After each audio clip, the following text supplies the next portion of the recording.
I have the best person on the planet for email deliverability, so much so that GoHighLevel themselves hired him to teach them how to do email deliverability properly. Welcome, Matt Ratliff. This video is insane. We literally cover things I've never heard of or implemented before, and I've been using GoHighLevel for almost 5 years now, and I'm sharing the entire playbook with you today in this one video. Getting this right is an absolute cornerstone in having a successful agency. So I know this video is kind of long, but please invest the time into just setting this up once, done, forever, and you never have to worry about your emails landing in the spam again.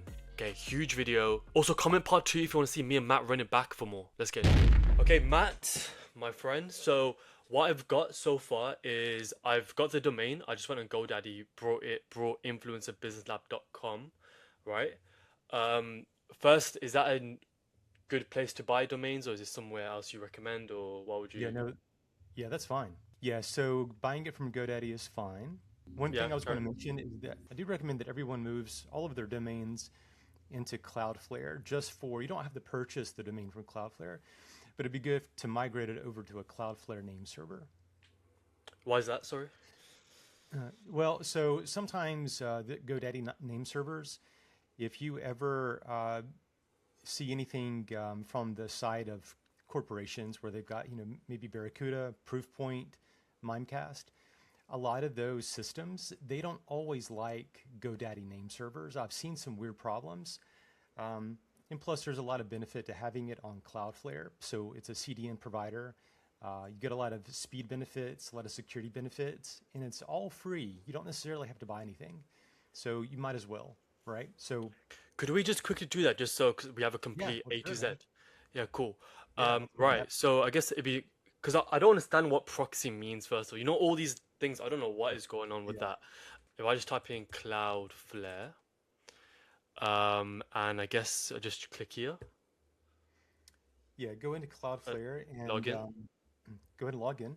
and just any account. Yeah, if you've got Uh, an existing one, you can log into your existing one, or if you let's don't have a have one, look. then you can create one. So would this help with deliverability? Any slightly maybe? Well, it's just a good practice. It's not, I mean, in some cases, it could be very minimal in terms of deliverability, but it's Yeah. just a good practice to have uh, Cloudflare in place. Perfect. That's great. So I want this video to be like the best of the best. So cool. So yeah. So what would I do? So I would go to what would I? Yeah, so well, from here, what you need to do, so you're in your Cloudflare account. So on the left-hand side, go to domains. Yep. Then go to maybe overview. Well, now we want to click add domain at the top right corner. Yep. It can transfer, No, we want to connect connect, and then put in the domain name. influencer. Yeah. Cool. And Just then, press continue. yep, Then yeah. So it's choose the free plan. That's all that we need. perfect. Okay, Okay. so this is something that I want to point out. So if you scroll down a little bit, so we got proxied versus DNS only. So what's the difference? Well, proxy would be the ideal approach, but for the sake of getting everything transferred, we want to turn the proxy status off because there could be situations where you're trying to get some things your domain connected to GHL. It could be various different things, Yep. and if it's sitting behind a proxy, that means that the real IP address is being hidden. But there's a lot of security benefits and speed benefits if you use proxy. So we'll save that for a different topic altogether. So for now, just like what you did, let's disable. You've done Disable. it. So click continue. I was gonna ask, what does Go ahead and TTL continue. mean as well? Just I'm curious. Yeah, it stands for time to live. Okay. So time to live. So basically, I think they're going to default to the last 5 minutes. If you hover over the I next to TTL, Yep. yeah. So does it tell us what the default is? It does not. That's okay. I Five think it's going to minutes. default to 5 minutes. Yep. Yeah. So what that means is that how long does it take before the record is considered expired? Meaning that then it's going to repopulate the cache records across the globe. So that's basically all that means. Whenever you make a DNS change, how long does it take it to propagate across the globe? So if the setting is too high, then you're going to be waiting for hours, if not days. However, Mm. if it's low, then it's going to, repopulate correctly and it's going to be updated very soon. So that's the difference. So isn't it better just to have it like as low as possible? No, I would leave it at auto, leave it also. honestly. Yeah. Back Okay. in the day, people would thought that maybe having too low of a TTL would cause some problems with Microsoft, but Hmm. I've not noticed any of that in practice. So I Okay. think that's all BS. Yeah. Perfect. Let's continue. Blah blah blah. Should just press I'll We do can this later. ignore that. I'll do it later. Cool. Okay. Now we're at the step. So now we need to change our name servers over to Cloudflare. So what we need to do, you see that in step number 2, we've got two Cloudflare name servers. Yep. So let's copy the first one and let's go into the GoDaddy dashboard Yep. and let's go into the domain. And once we're Yeah. inside, I'll show you where to go. Go to DNS and then name servers tab. Yep. And this is where we change it. Okay. So would we just press change name service? Correct. Cool. I'll use my own, and then I guess I'll Hmm. just paste these two in. Correct. Yep, you got it. Cool. Save. Now, doing it the way that we just did it, yes, save it, is perfectly fine. So it's a new domain. There's not many records. However, for anyone that's wanting to go through this process, Hmm. and you've got a page full of records, I'll show you what to do just so you guys are aware. So click continue here. Yep. Okay. Go back to no, I'm sorry. Go to DNS records. Yep. So let's assume that we do have many different records. Cloudflare is going to scan and they're going to pull in the records that they're able to see. In a lot of cases, there's a particular threshold that Cloudflare can't extract, and so we might hit that barrier. So in order to make it successful, what we need to do is export the file. So what we could do here is go to Actions, on the Yep. right-hand side, Yep. and we And want to export. export the zone file. Yep. Okay. Once we've exported it, we can then take that and import it into Cloudflare. So, all right. So now what we can do, scroll down and we should be able to continue. Just press update. Yep. Correct. Yep. Okay. It's Is going to take a little this bit. Let's cool? see. So scroll on down, Recommended SSE. check name servers now. I don't think I can Oh, edit. here. This There we one. go. That's it. Check Okay, your now name we server. just wait. Yeah, now we just wait. So now it's going to take effect in just a few minutes. So if you click on DNS on the left, This here. yep, Cool. And then press records. records. I just want to put eyes on it. So everything is still pending, so we're just going to wait. But let's continue on. So it Yeah. shouldn't take it long before it's Cool. So we recognized. just let that carry on in the background. Yeah. So I was going to go to high level, then go to settings, email services, and then add in a dedicated email domain. So I've got this test one I did ages ago. So with this, is it like good email practice to have different like subdomains for the domain? Like this is Yeah. this is the part where I'm just gone. Yeah, well, I'll try to make it simple. So in terms of whenever you're building your email foundation, and certainly when you're sending email to a warm audience, right? So we want to make sure that we do a couple of things. Number one, the organizational domain, or what's referred to as the root domain, that ideally needs to be placed inside of a true inbox provider. So that could be Google Workspace, or that could be Office 365. Yeah. And there's Yahoo Business, there's Proton Business, there's many others, but those are the primary two that I would recommend. I'm a big fan of Google, so I would say put the root domain inside of Google Workspace. So that solidifies a true business inbox for you. So now in terms of using Highlevel, so Highlevel is a CRM, it's an email sending platform that sends Yep. email in bulk. So what we want to do is now we want to go into, well, let's carry on and do tiers of isolation. So what do I mean? Well, knowing that we're going to be sending a lot of marketing bulk email from Highlevel, we need to ensure that we're sending it from a subdomain. And that subdomain is going to be used for bulk email. So it's a tier of isolation away from your business inbox. That's the purpose. So your flow of email is going to be marketing, and so we want to use the subdomain to protect the root. So that's essentially it in a nutshell. Now, can we get away with using the root domain? We can, but there's some caveats. So if you've got your root domain plugged into, let's say, Google Workspace, You go into Highlevel and you want to use just the root domain to send your emails, and that's literally what you connect either to Mailgun or Lead Connector email. What's the issue? The issue becomes that the MX records or the mail exchange records, whenever I want to reply back to any marketing campaign that you've sent out of Highlevel, I reply back, it's only going to go into your business inbox. For a lot of people, that's fine, but do you want that reply to be seen in conversation view?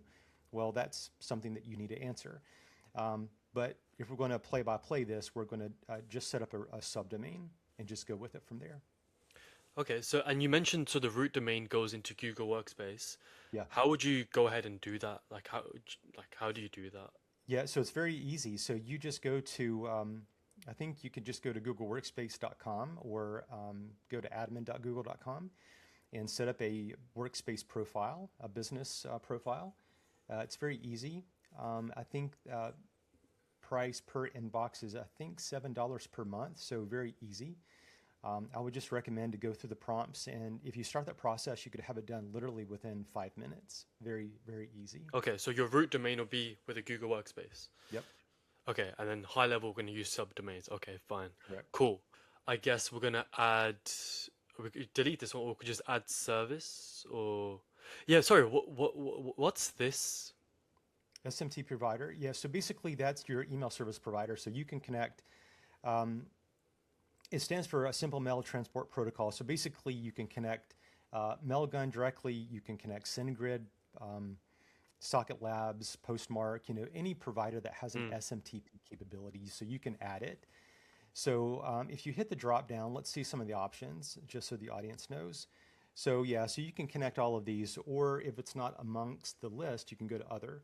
But in terms of lead connector, if we click away from this, Yep. let's go to dedicated domain and IP. Should I And delete right, this? This is just like well, you could delete it, but I would recommend just click on add a domain. a domain. Yep. Yep. So now, okay, so we're going to do a subdomain. So now we need to figure out what makes sense for us. I'm a big fan of using single letters for a subdomain, although we could use a word. So my preference is to use m dot whatever domain dot com, right? So we could do that. We could use e dot because it stands for email. We could use email dot. I'm not a big fan of using mail dot or reply dot or no reply. I don't like any of those. So something that makes sense. So email dot or a single letter. So do you prefer a single letter just because it looks aesthetically a bit better? Yeah, aesthetically a little bit better and it's more clean. Okay, true. So So just I like using m dot. infobusinesslab.com, and I guess we just Perfect. verify. And would we create So multiple this subdomains? you could. I've got some things to say. It's going to be well, it could be looked at as a positive thing. Highlevel needs to do this. Hmm. We know that we're going to be sending bulk email, which is going to be considered marketing. So we need to identify that flow in which we are. So we're going to be sending marketing emails through the m dot subdomain. But Right. whenever we want to, whenever someone makes a purchase of a product of ours, or maybe does a call booking, we ideally want those emails to be through a different subdomain entirely. That's on a separate pool of IP addresses, and that ideally needs to be sent through a transactional-based subdomain. So maybe t.domain.com. Highlevel doesn't have a way currently, and I'm hoping that they will go in this direction. Maybe Sean, Varun, and all of the guys will see it. They ideally need to allow us to be able to select the domain at the top of the workflow automations. So this workflow automation is dedicated to this subdomain so that when it is a purchase workflow, we're going to be using just that transactional based domain. There's pros and cons for that. Well, I'm sorry, there's a lot of benefits to using that.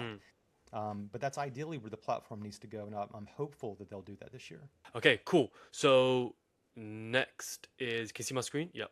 Cool. Authorize. Authorize. Okay, probably have to wait a second or two. Press verify. Should I refresh the screen, you think, maybe? There you go, mate. Boom. Okay. Okay. Now, let's do one other thing.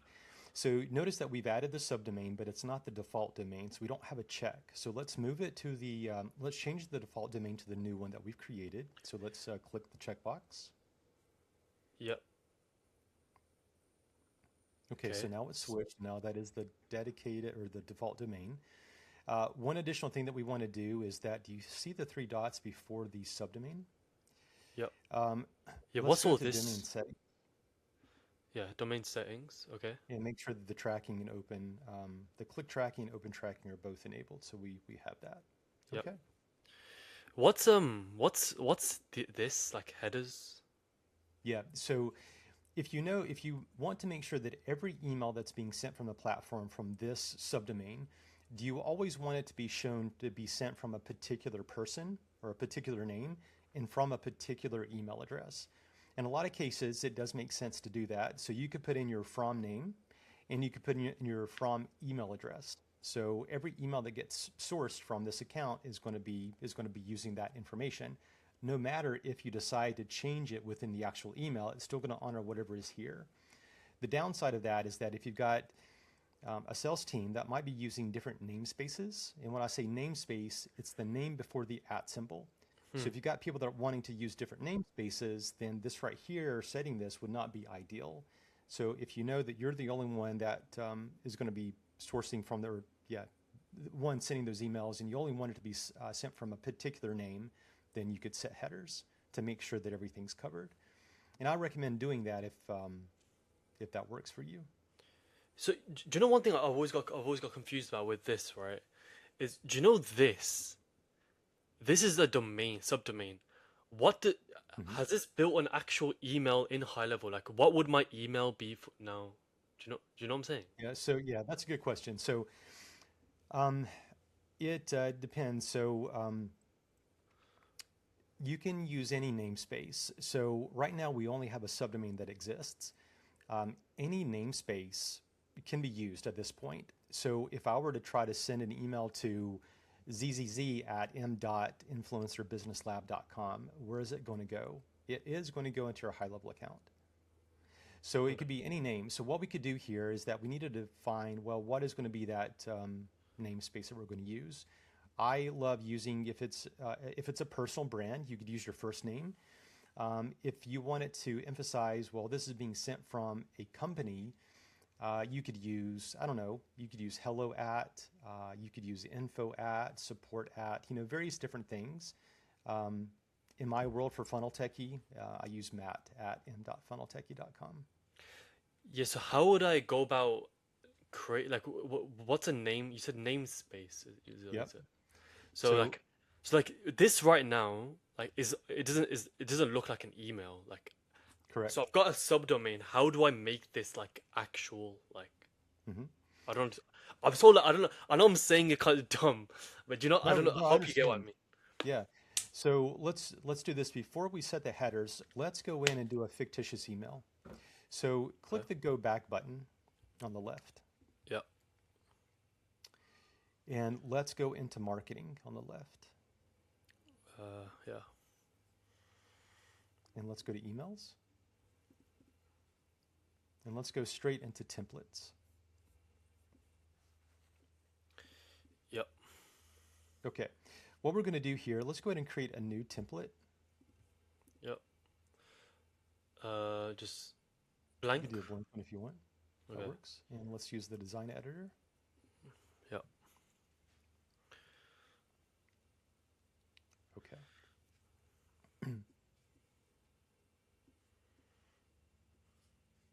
Okay. Let's name the template. Let's name it dev test or test, whatever. Yep. Yep. And then you see the three dots next to preview. Yep. Go to Just settings. settings. Okay, from name. So let's put in maybe your name. Yep. And let's also, okay, that's fine.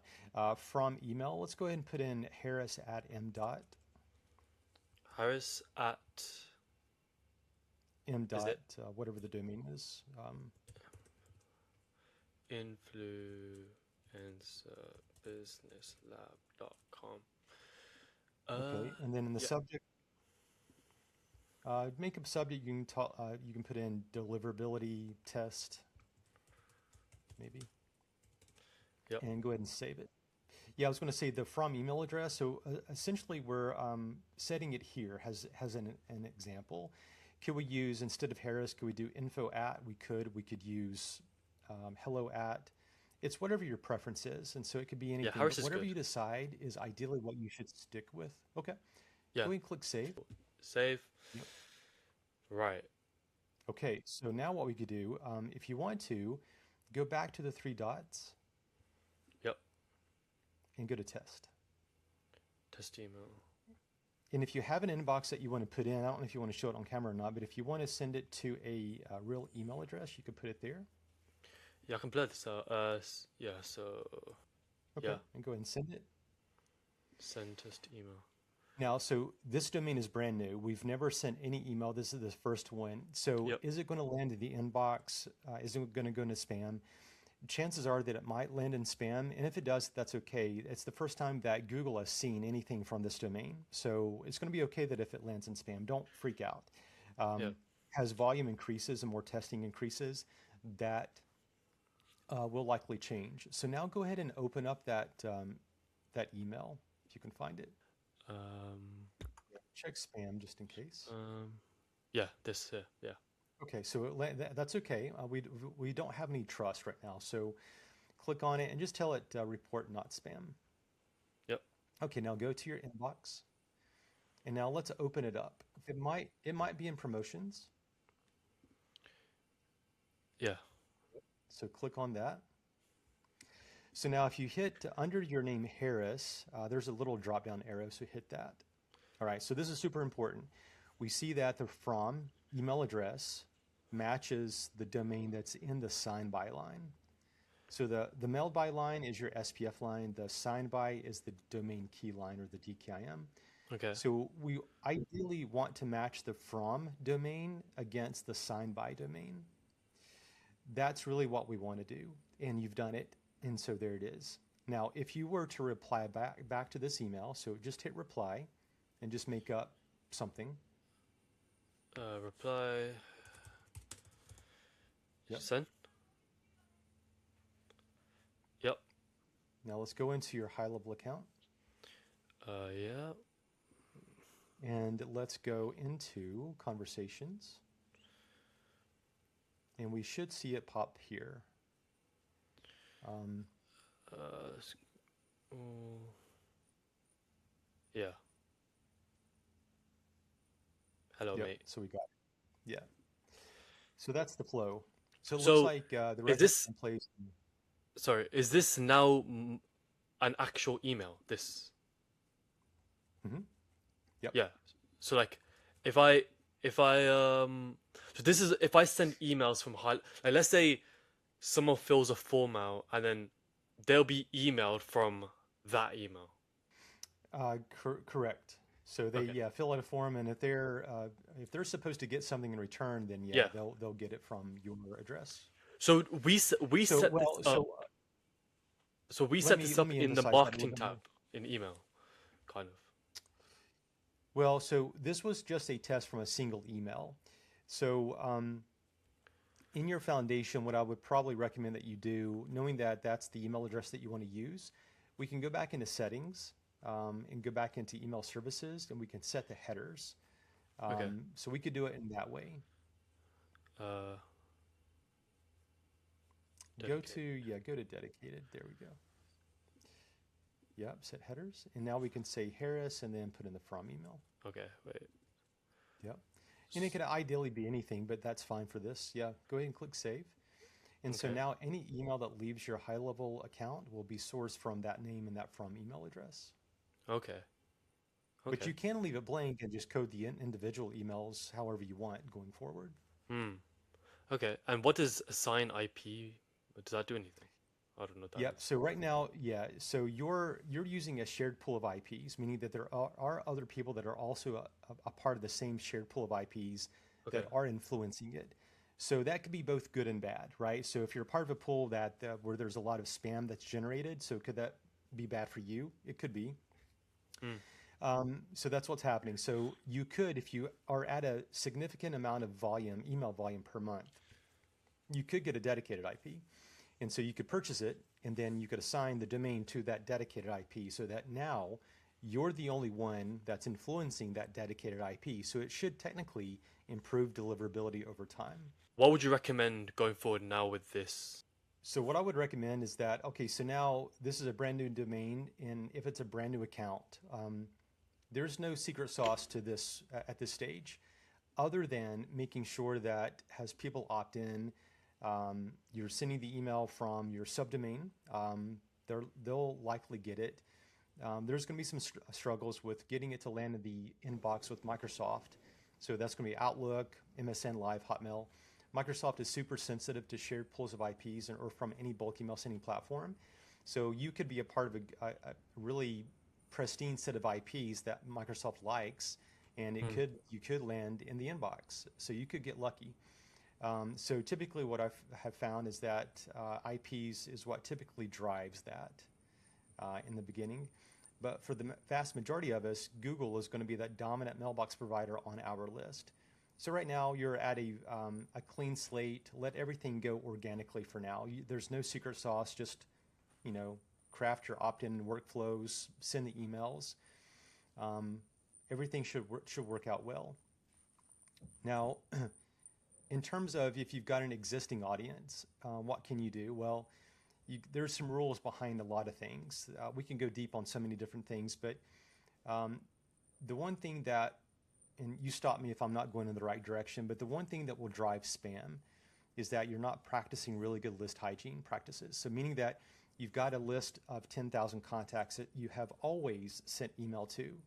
Well, over time, there's going to be a lot of people that's going to disengage with you. Yep. And there's going to be a lot of people that's going to mark you as spam. And if there's a large portion of Gmail contacts that have marked you as spam, no platform is going to see that has been done. So they're still going to appear active on your list. You're going to continue to send email to them. And then guess what that does? Well, that email is going to land in the spam folder. It's going to bring down your open rates, right?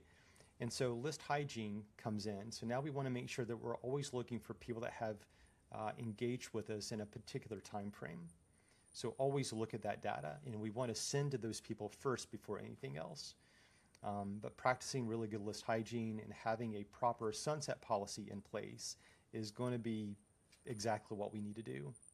That's the name of the game. Okay. Right. So now, okay, so I've got a question. So do you know in this email section here, in the from email, am I putting in this? That's ideally what you should do. But since you've set headers, it's going to override the from name and it's going to override the from email address. So you could put whatever you want here, but your headers are going to override it. So let's take it from the perspective of not having header set. So yeah, you would want to code it exactly the way that you've got it and make sure the from name you've entered in a from name. Yeah, so whatever, yeah. Yeah. Okay. Like that. So I technically, I mean, I'm not sure if they let you save. Do you? Yeah. So I can leave this blank. Yeah, you can. So you could actually test that right now. You could go to the very bottom and send a test. Email.com send test. I don't know what that email even. Oh, there you go. Yeah. Cool. Oh, was that one? I don't know. I think it was. Yep. Yeah, STS whatever. Yeah. So let's just see. Yeah, same thing. Okay, great. In the what's it called? Email services. Do you know where you can let me go to dedicated. Would you recommend now for this part, would you recommend having different subdomains for calendars, payments, bulk, whatever? Or no? I would for now no, but In terms of deliverability now, what do I need to do to keep it healthy? And do I need to email like every day to a certain group of people? Or if I'm a completely fresh guy, what do I do now in terms of I've set up the dedicated email, I brought the domain, what do I do kind of thing? yeah, so we we want to make sure that we're, however the contact opted in or whatever kind of channel they came in on for whatever product they purchased, whatever they're kind of after, we need to make sure that we record that. So that could be through segmentation via tags, so that the tag sort of identifies kind of what the contact is interested in. And so now the emails that we're going to be sending to that contact needs to speak to that topic, their pain points through that type of segmentation. So, normally we've got different products under our umbrella. So we want to make sure that it all fits. So we want to make sure that we play to kind of what they're interested in. That's tip number one. I think that's obvious. But then over time, we want to be very consistent with our emails. So does that mean that we have to send an email every single day? Not necessarily, but can we? Sure, if it makes sense. We just want to be very consistent. So if you're just starting out, I would recommend that you send an email at least once per week. There are situations where, I've had clients that only send one email per month. That's fine. But what we need to make sure that the audience is aware of is that as they come in, right, they've come into an opt-in, they come into a purchase, that we're educating them and mentioning on the confirmation page that, hey, you will now be getting an email per month based upon something. Just make sure that we're communicating that to them. We've got to make sure that we do that so they're aware. The more that we speak to them and the more that we make things aware, the better that things will be. And so just being consistent. The other thing that goes into this is that over time, people are naturally going to disengage with us. So that could be that they just ignore our emails entirely. It could be that maybe they've abandoned the inbox that they used, right? Or maybe they've marked it as spam and they happen to be using a Gmail address. Well, Gmail blocks the spam complaint from being seen by any platform. So now we've got to have a sunset policy automation in place. We could do that one of two ways. We could build an automation that gives us that flexibility, that automates it. Or we could take advantage of just manually doing it and using, Highlevel has ways of seeing who have engaged in the last 30, 60, 90 days type approach. Right. We could take advantage of that. So just being aware of those sorts of things is what's going to keep our reputation high. Okay.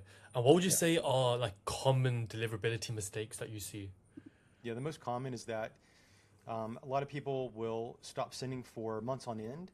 They come back from a hiatus, they've been on vacation, they come back, now they want to get back into what they've been doing, and they send their first email that they've not sent in 3 months or more to a list size of 50,000 contacts. Well, now all of that previous data that mailbox providers have seen from you have been purged. So now you send a big email to all of these contacts. The providers are going to be like, hey, wait a second, I've not seen this and I don't know what to do with this. So now a lot of emails are going to go to the inbox. A lot of emails are going to go into the spam folder. So they're going to be doing this testing. So now we create this distrust and it's not going to be good. So making sure that we stay consistent with our emails. If we're all going to go on a hiatus and then come back and we want to start sending email again, we want to do it very slowly. So start at 500 and then double with each and every send thereafter until we get up to our previous threshold. So that could be key number one. So there's lots of principles behind it, but that's one thing that I see happening quite often. The other thing that I see often is that on that same idea is that people continue to send to the same audience size without putting any emphasis on, well, people are going to disengage. People are going to mark me as spam. We need to make sure that we're paying attention to those numbers, and we need to make sure that we're always sending to our most engaged over the last 30, 60, or 90 days to make sure that we are practicing really good list hygiene. And do you know if there's someone like, let's say like someone has no one to email, like what do they do? Like so that they got the domain fresh, everything, they don't have a pre-existing email, no one's really engaged or opted in, they're kind of fresh. What can they do? Are they? Yeah, so they're just in a waiting pattern. So they're just in a holding pattern, I should say. So they need to start posting on social, going into groups. That's the way that I built my business, was just providing free value inside of groups. So a strategy that I've used is that I'll post things on my Facebook wall. I want to drive people to something, right? And so I put that on my Facebook wall on a Monday. Then now I'm going to go into groups. that where I can hopefully influence, give them a piece of advice, give them, something that's tangible, something they could use. And now they become curious. Well, who is this guy? He was able to help me. Let me go stalk him. And now on my profile, they see what I've been posting, and that's going to drive them to take an action. So that could be something. That's the way that I built my business. So things like that. Starting a YouTube channel. You don't have to be perfect. Just start. And it could be ugly at first, but don't worry. Amazing. Yeah. Even cool. I need to do better. I've got a YouTube channel, but it's nowhere where I want it to be. So with time, I'll get there. Exactly. Same. I'm on the same journey, so Yeah. I'm trying my best to. And do you have any advanced tips that most people do not know in terms of deliverability or just emails, like just in general, like to check health or anything? I don't know. Yeah, well, so some things that you could do if you're ever curious about what your reputation is. Well, if you're curious about, I guess we could ride on that idea. If you are curious about what your reputation is, it'll be ideal to use Google Postmaster because that's primarily going to be the biggest mailbox provider on your list. So you could go to postmaster.google.com and add in your root domain, and then add in any subdomains that you happen to be sending email from. And so Google, if you have a properly authenticated domain, meaning that you've got a domain key established, and in most cases we do, especially in Highlevel, because you have to verify that. And then if you've been sending 100 emails or more per day, then that's going to be enough data for Google to show you some information on. And so we want to make sure that our spam signals are low, meaning that we're at or under 0.3%, and that we're sending consistent email, and that we're paying attention to what our domain reputation is. Okay. So so that's going to be a key advantage. So that's not a secret sauce of any sorts, but it's going to be something that you want to pay attention to and look at every week or so, just to know kind of where you're at. Can I just show people what that is? So what is it? Was it again? Postmaster.google.com. Postmaster.google.com. Let's see. So I probably typed it out wrong. Oh no, I didn't. Okay, so is this my domain's brand new, so this wouldn't really benefit me, right? No, but we can go through it real quick just so people see it. Yeah. So start with your root domain first. So the normal one. Yep. Islab.com. Next. And then grab that record right there. So you just follow the prompts, and what we could do, go back into Cloudflare. Add record. It's going to be a TXT. TXT. Use your @ symbol because we're using the root domain. Yeah, what does this mean, like @ and all this, like? Yeah, so you could type in the root domain here or use the @ symbol. They both mean the same thing, so it's either. And then paste the content and then save it. Like that. Okay, and then just go back. Verify. Yeah, so click add another. So now we want to add the m. subdomain. So m. Influencer Business Labs. Businesslab.com. Okay. So what is Google Postmaster? Is this like a way to check like your health? It is. Okay. Yeah. That's it, right? Done. Yeah, but only from only from Google's perspective. So it's not going to know what Yahoo's reputation for your domain is, or Microsoft, right? So it's only from Google. But Google is likely going to be your biggest mailbox provider on your list, so it's a good one to use. So if we go into your subdomain. Yep. So spam rate, click so all of it. So we don't have any data yet because it's brand new. Yep. One thing that people need to be aware of is that what this is, if you click on Postmaster Tools. Here? Yep. So this is the V1 system. This has been out for well over a decade. So they're moving to their new V2 system, all right? So the V2 system, where it says latest Postmaster Tools, do you see it there in red at the top above the box? Yep. Click that. Google is going to get rid of the V1 in favor of this V2. And so now if you select your domain. Okay, looks a little better. Which one? Just the main one? This you could use the subdomain. Okay, Yep. so we have no information at all yet. So in time, this will begin to populate. Hmm. So this dashboard is really what people want to pay attention to. Okay. Yeah. And Um, okay. yeah. Feedback. And then is this just data, or can you fix things from here, or is it just for data purposes? Just for data, yeah. So it's going to give you an inside look on how Google sees your domain. Do they Okay. trust you? Are your compliance signals all good? Are you meeting the Google sending requirements? Things of that sort. Or And if do they don't people want? trust you, what do you do? Like, is there a way to fix it, or should you get a new There is. domain? So yeah. So if they don't trust you and your reputation is bad, meaning that your spam spikes are huge, you've ruined your domain because of some misrepresentation or some Hmm. misconfigured DNS record. Your email authentication is off. You can rebuild it. You just have to set everything accordingly, make sure everything's properly set. And Hmm. then now we need to go back to the drawing board. And now we need to find out, well, who amongst my email list is going to be more likely to give my email a chance. So now we want to stop sending altogether and focus only on that group of people until our trust factors build up. And so Okay. sometimes it can take a while, but that's the name of the game. And I mean, there's so many different things to talk about, but that's roughly the idea, and that's what encapsulates everything. Okay, great. So, do you feel like is anything that you feel our viewers, or do you feel like there's anything that we missed that would is quite crucial to talk about that I haven't asked or? The only other thing is that just people will read your emails if you're giving value. We don't want to constantly be pushing promo style emails to get people to make a purchase because people get tired of it, Mm, right? So you can also yeah. you could if that's all you do, you're going to teach them that this is all you're doing, and so they're going to be used to not. They see an email come from you and they're like, oh, it's just another promo email. They don't Yeah. want to unsubscribe, but they're just going to ignore it. So it's going to drop your signals, right? And so we need to be careful of that. So make sure that we add in some story, some value, send them some free resources they could take advantage of.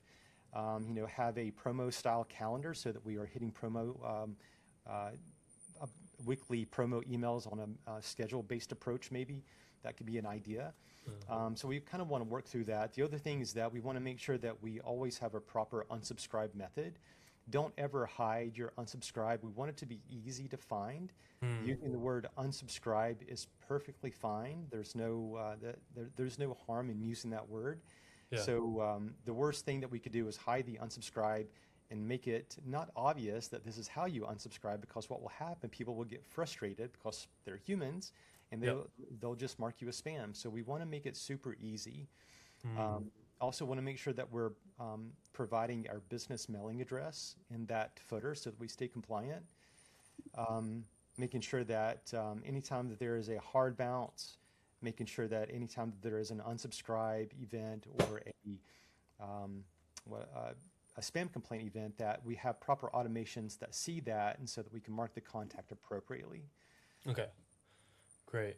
Okay. So, how can people find you, and what services could you help other people? Maybe. Yeah, so I just focus on email deliverability. I've got lots of services around that, lots of tools. You can find those tools, you can find my services, and you can also book a discovery call with me at funneltechie.com. In the description is all description first links, so that'll be there too. Exactly. Yeah. And on those calls, if people have problems with the emails, or like they're kind of confused because you got 20 years in the game, so could people book with you and you just kind of like audit them in a way, like a audit?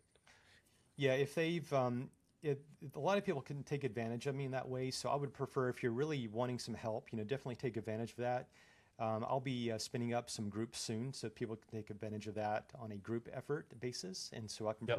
provide some value there. But certainly if you need help, you need someone to help correct the email issue, then certainly go ahead and book a call. Perfect. Cool. Let me just think. Any final closing message? Um, yep. Yeah. Thank you so much. It's been great. Like you've Okay. taught me so much in this call, so I appreciate it so much. Yeah, all your funnel techie, everything's gonna be in the description, Thank you. and I appreciate you so much, Matt. Thank you so Thank you much. for having me on.